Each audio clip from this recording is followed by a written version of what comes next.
Mao adolo kolo ye Mao luta ye Fami mao Talandenga yo lelisi ngai Nakoma kolela kayo ya mao luta ye Nakoma kolela kayo Mimi ye mao Ipo ye mao Kali ye mao Fami mao mobimba Pesa tango tolela bino Mao kado salate balela sokola chaque jour Ile moto salaka prochaine wale lokoboke Na sala nini na bulimbo Ibrahim ya sabe Mama Charlotte Pisho Yokarosi watemba kolela Mao gezi Gazi nanga ya mama odeye Nanyakatilika mwanga Nanyanga yeye Mawaluta Nanyanga Mawaduki Maipa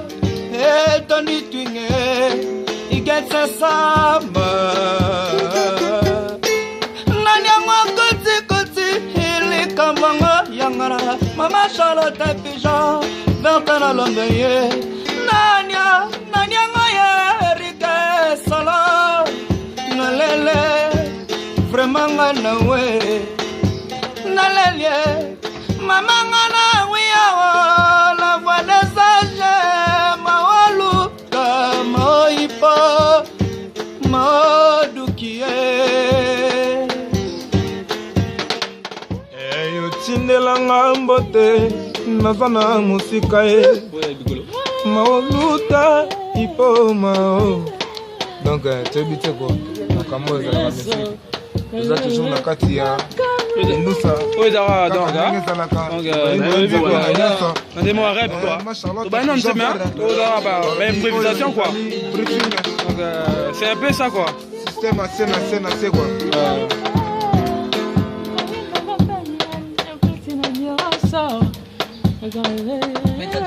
quand les boumons na bana mai bana kini bana London quoi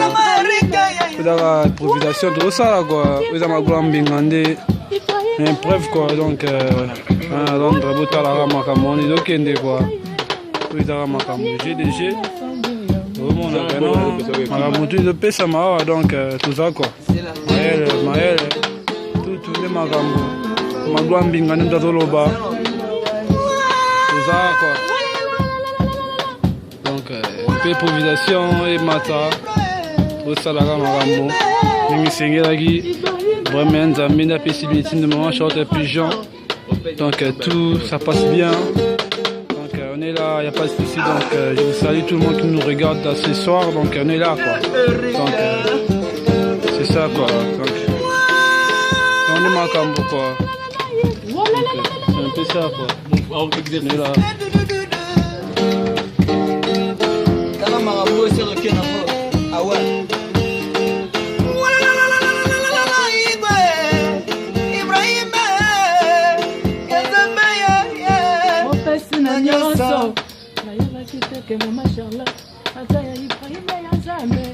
ça on parle bagou wana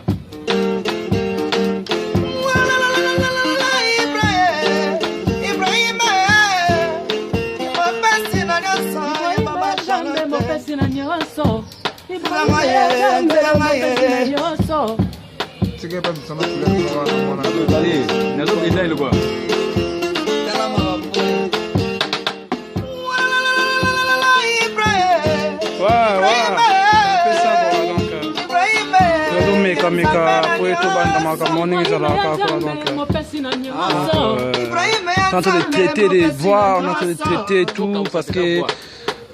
pourquoi bonne mélodie donc c'est un peu ça. Pour traiter ma voix tout le monde ça quoi donc notre Makambo donc on est ça la quoi. Mais là on bosser quoi. On de arranger les voix donc sans plus tarder, tout ce que je peux dire que non, nous sommes là en train de travailler donc soyez là pour écouter les voix des anges. Donc, est là, Bervé est là, Petit King est là. Bonjour maman. Petit King est là, guitariste est là, donc Drummer aussi est là, donc on fait des arrangés quoi. Donc t'inquiète, donc c'est pas déçu quoi. Donc.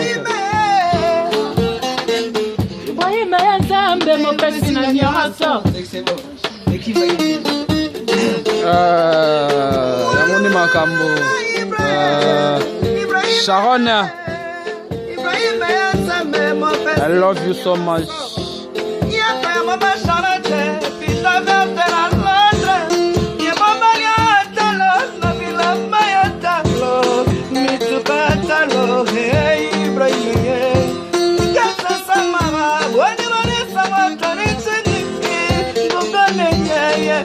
Là vous voyez c'est Berve chante qui chante ça.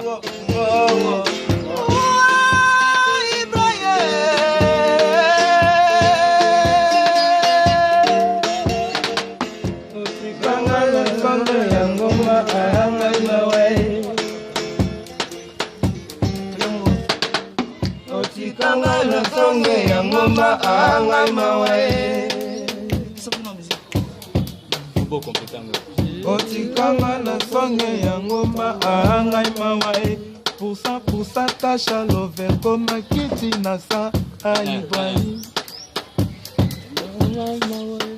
Pusa tasha love koma kiti na sa Otika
mais il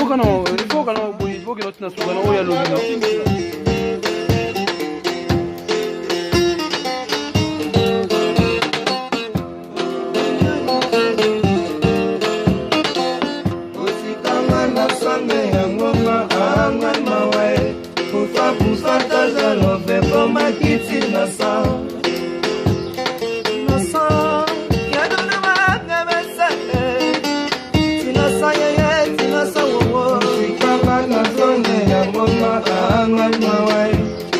Pusa ta jalo ve koma kiti na sa